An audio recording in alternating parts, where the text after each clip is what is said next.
Tahukah anda apakah perbezaan antara saya dengan aku, kami dengan kita? Teruskan menonton video ini jika anda keliru akan penggunaan kata ganti nama diri pertama. Jom kita mulakan.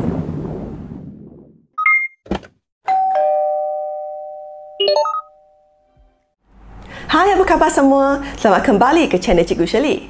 Dalam video ini, cikgu akan menjelaskan penggunaan kata ganti nama diri pertama agar anda tidak akan keliru akan penggunaannya dan juga tidak akan melakukan kesilapan dalam hukum tata bahasa.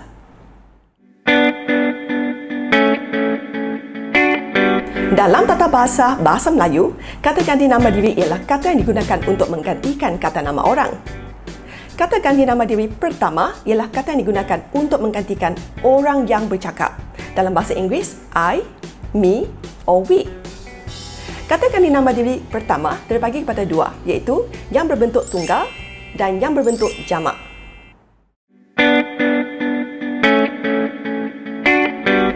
Terdapat 6 kata ganti nama diri yang pertama yang berbentuk tunggal, iaitu aku, saya, daku, hamba, patik dan beta. Mari kita lihat penggunaan perkataan aku.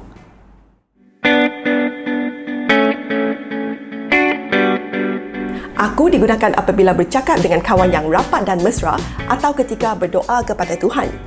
Mari kita lihat contoh ayat. Aku akan pergi ke Singapura pada minggu hadapan, kata Mukris kepada Husin.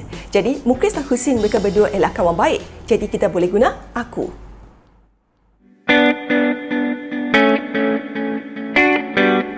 Saya digunakan apabila bercakap dengan seseorang yang baru dikenali atau dalam suasana rasmi. Mari kita lihat contoh ayat. Saya berjanji akan belajar dengan bersungguh-sungguh untuk mencapai keputusan yang cemerlang dalam peperiksaan. Daku digunakan dalam tulisan atau nyanyian sebagai objek kepada kata sendi atau kata kerja transitif yang diakhiri dengan huruf N. Mari kita lihat contoh ayat. Sampai hati engkau meninggalkan daku. Dalam ayat ini, terdapat kata kerja transitif iaitu meninggalkan yang diakhiri dengan huruf N. Oleh itu, daku sesuai digunakan untuk ayat ini.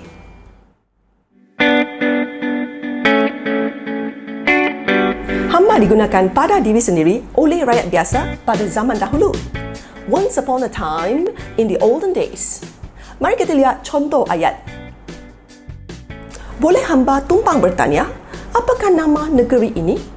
Tanya lelaki itu kepada Tun Ali.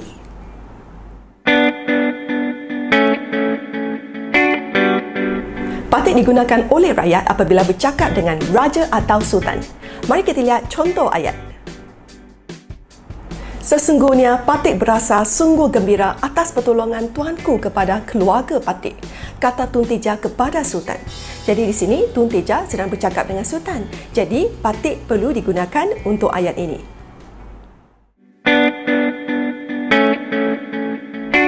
Beta digunakan oleh raja atau sultan apabila bertitah kepada rakyat.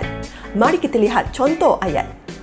Beta akan berangkat dengan permaisuri tidak lama lagi. Titah Sultan Mahmud kepada para pembesar baginda. Jadi di sini, Sultan Mahmud sedang bertitah. Oleh itu, beta digunakan untuk ayat ini.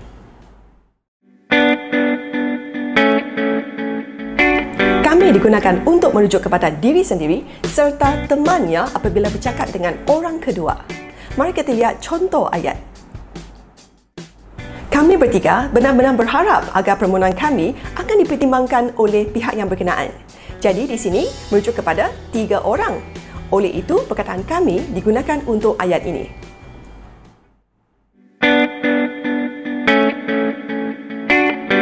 Kita digunakan untuk merujuk kepada diri sendiri serta orang yang diajak bercakap. Mari kita lihat contoh ayat. Kita sebagai rakyat Malaysia perlu sama-sama memikul tanggungjawab untuk membangun dan memajukan negara. Jadi dalam ayat ini merujuk kepada rakyat Malaysia. Oleh itu perkataan kita digunakan untuk ayat ini.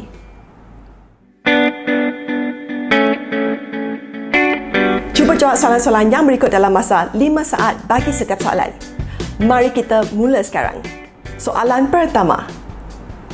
Akan menjalankan titah perintah tuanku. kata bendahara Tun Perak kepada Sultan Mansur Shah. 5 saat mulai sekarang.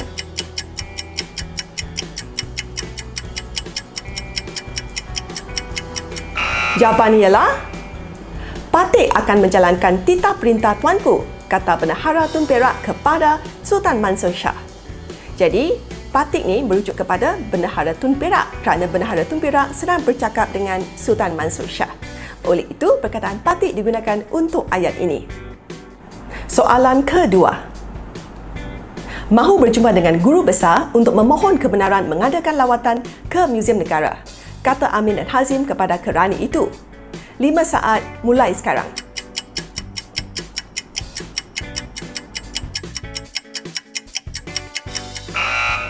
Jadi, jawapannya ialah kami mahu berjumpa dengan guru besar untuk memohon kebenaran mengadakan lawatan ke Muzium Negara, kata Amin dan Hazim kepada kerani itu. Jadi, dalam ayat ini, kami merujuk pada Amin dan Hazim. Oleh itu, perkataan kami digunakan untuk ayat ini. Soalan ketiga. Akan kembali ke desa ini nanti, kata Daing Marwah kepada Daing Celak. 5 saat mulai sekarang.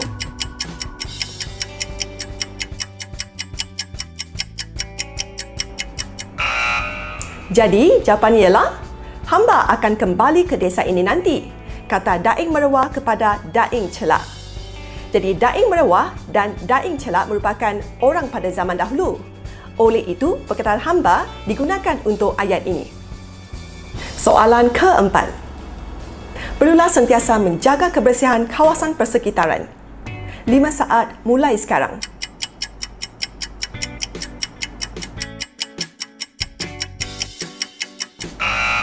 Jadi, jawapannya ialah kita perlulah sentiasa menjaga kebersihan kawasan persekitaran. Jadi, kita ni merujuk kepada rakyat Malaysia. Oleh itu, kita digunakan untuk ayat ini. Soalan kelima. Terima kasih kerana membantu dalam seminar tadi, kata Amir kepada peserta seminar yang duduk di sebelahnya. 5 saat mulai sekarang.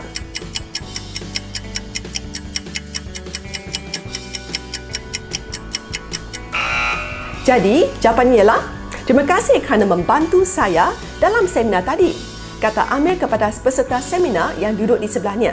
Jadi, peserta seminar yang duduk di sebelahnya ialah orang yang baru dikenali. Oleh itu, saya digunakan dalam ayat ini. Setakat di sini sajalah video untuk kali ini. Ingat tonton video cikgu yang seterusnya, iaitu penggunaan kata ganti nama diri yang kedua yang akan datang tidak lama lagi. Jika anda merasakan video ini bermanfaat, ingat tekan like dan share kepada kawan-kawan yang juga keliru akan penggunaan kata ganti nama diri pertama. Sehingga kita berjumpa lagi dalam video yang akan datang. Bye!